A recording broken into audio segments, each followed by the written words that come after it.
I'm Robert Simmerall from Naval Postgraduate School. Welcome to Viewpoints. Today we have with us Chief Michael Puzziferri from the Fire Department of New York. And we've invited Mike today to talk about with us the Fire Service Intelligence Enterprise that's been proven to be so successful within the FDNY and is a good model for Homeland Security intelligence and how it is used and has actually found a bigger following than what was intended with FDNY. So Mike, welcome. What I'd like to talk with you about then is the genesis of the idea, some of the expectations that were generated from that idea, how you actually sold and marketed the plan, what the DHS federal involvement was, and how you saw that the watch line actually take off and start to be a productive product along with the Fire Service Intelligence Enterprise. Well, thanks for having me, sir. And you know, the Fire Service Intelligence Enterprise started off as an idea in the Intel class, and it spontaneously arose from us in the classroom, but it also arose in DHS. And part of it was driven by the attacks of 9/11, of course. We felt a need, the Fire Department of New York felt the need to start to get some information. And when I say information, I think about information that was happening around the world that we didn't know about, that we thought we needed to. If our mission was to protect people, the lives and property of New York, we needed to understand what the threat might be or what could get in our way and what we needed to do about it so that we could be successful. So about the time that we were starting to think that it would be a good thing for us to engage DHS, we indeed got a call from DHS that they would like to engage us in a conversation, and that was in late September of 2006. And they came up and we had a nice chat for about an hour or so, and then when the chat was about to come to a close, we said, well, let's do something about this. And then about 2 months later, in November of 2006, we started to draw up a pilot program. Now, there were 3 or 4 of us in New York that started to piece together a pilot program, and along with DHS, there was another 3 people. We went down to DHS and saw quite a lot of what they had to offer, and we sat down, made 4 90-day plans, milestones, and we fulfilled them. And then about a year later, we had a conversation and we kind of thought, well, what's next? And then we thought that this went so well, let's try to grow this thing a little bit. So we decided on 14 other cities to ask to come to New York and see if they'd be interested in developing a Fire Service Intelligence Enterprise. So the enterprise has expanded to now 15 major fire departments across the nation? Yes, sir. They're the 15 largest, or give or take 1 or 2, in the country. When you saw the, was there a model or something that caused this to get you started thinking about this? What was the potential there? I mean, did you see the law enforcement model as an example of, but you were sort of on the outside of that and had to figure out a way to bring the fire service in some way? Yes, at the start, you know, there were some fusion centers starting to pop up across the country. I think LA County and LA City were already in the J-Rig or about to go into the J-Rig. However, there were other cities that really didn't have a source of information. Some were close to the law enforcement, or some were in a developmental stage like we were in New York with the NYPD. Since it's gotten pretty good with the PD, we have a nice relationship. However, it's still evolving. And the Fusion Center piece in New York was that it's located up in Albany, and it's just, I think now the discussion is going on about the possibility of all hazards. How's it met? I mean, you think I guess it goes through kind of a process where it starts off as an idea, almost an entrepreneurial approach, and then it, along the way, becomes a product of the bureaucracy. What are the expectations now? Is it taking off? Is it meeting expectations among the fire service? Well, I think you hit it on the nose. Yeah, it was a small kind of effort at the start, and the pilot piece started to grow.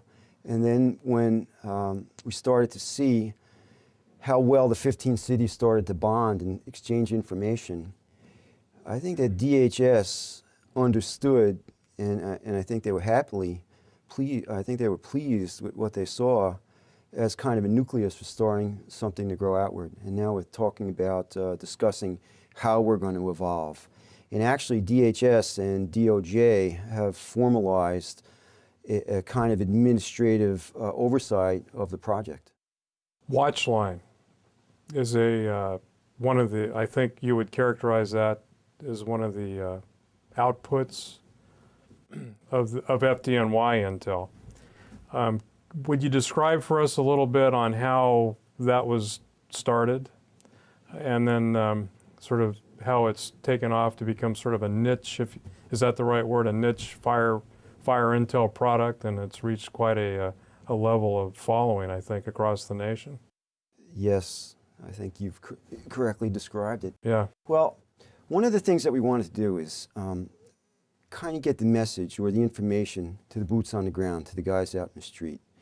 And being there, and the others that work on the watch line kind of understood that the guys in the street, the guys and the gals, needed something that was informative, something that wouldn't take too long to read, and something that kind of centered on things that they do every day. So we developed a one-pager with about 8 to 10 points that we found to be interesting from current activities around the world that we could bend back on our daily activities. So we put together a piece.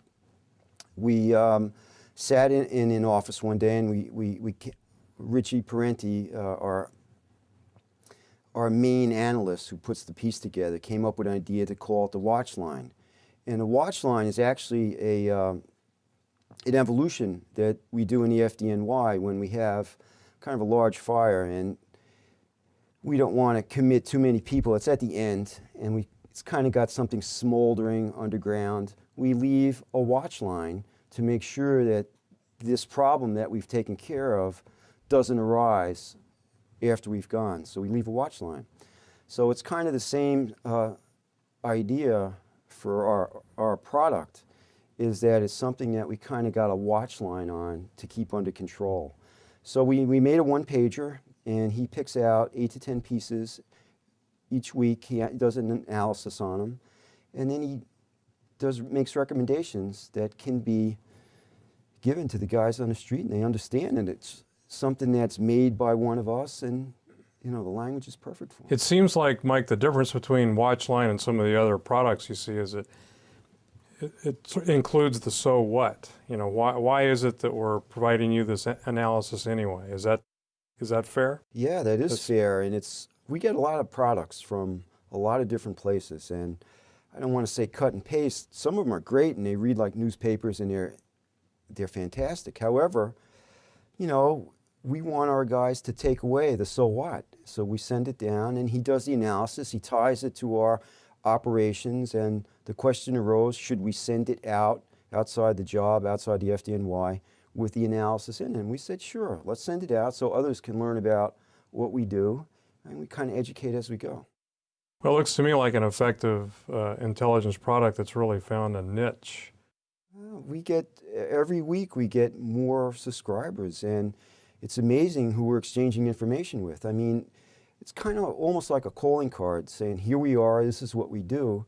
And then others respond and saying, well, this is who we are too, and this is what we do. So we start to develop these, and they're not only digital or electronic relationships, we find ourselves meeting new people and getting into joint activities. And it's really become a wonderful venue. How would you describe the the array of readership? Who's reading Watchline these days? We know it goes to the Pentagon. We've gotten some feedback from the White House. It goes overseas. Law enforcement, it goes to the FBI, we know that. It goes to public health, the transportation industries. It gets quite a pretty good following. Impressive credentials for what started off as a local fire department intelligence product. Yeah, it's kind of nice. We started as a mom and pop operation, and now it's grown, although it still has that kind of homegrown grassroots feel to it. What's the way ahead, Mike? What's next for the fire service enterprise, Intel enterprise? Well, the FSIE will grow. And, you know, as it grows, one of the things that, and I kind of like this about it, is that it's taken on this holistic view, or its holistic manner by which it evolves. It's just not about technology. It's just not about training. It's just not about one of the aspects that makes up this big piece. It's about all these pieces going together forward. So it's kind of fun watching this whole piece evolve. Well, as you've described it, it's really the role of intelligence, isn't it? Supporting all the elements of an operation or an enterprise. Would you say that is the FSIE a good model for other homeland security disciplines, public health, medical, others? You know, it's turned out that it actually has been a model. DHS, as they build their DHS Intelligence Enterprise, has used the Fire Service Intelligence Enterprise to kind of work off. And it's really been a pretty good exercise going forward. So the universal appeal of a 15-member enterprise, you all do the same, have the same work, obviously, the fire service. You all pretty much talk the same language. Yeah, well, we don't need a lexicon. Right. And well, you have one, but you all... Well, to communicate with each other, that's right. And we're trying to at least get the way that we think about things out to others so that it kind of brings us to the table where we can understand each other. Federal support, adequate? Federal support's been fantastic. That's the takeaway, I think, for this interview, is that there's a occasion here, an instance where you have partnered with DHS, federal agency. You've worked out some of the support arrangements, even with some IT and information sharing support. They've assisted you with portals, and you reside on the Homeland Security Information Network, is that right? Yes, sir. So which is kind of the backbone of information sharing within DHS and the state and locals. So you would describe the HISN connection as the backbone architecture, in this case, as a successful venture then? Yes. Yeah. Good. Well, thanks, Mike, for being with us today. Nice to see you. Thank you, sir. Great to see you. Always nice to see you in Monterey. Come again. Great to be here.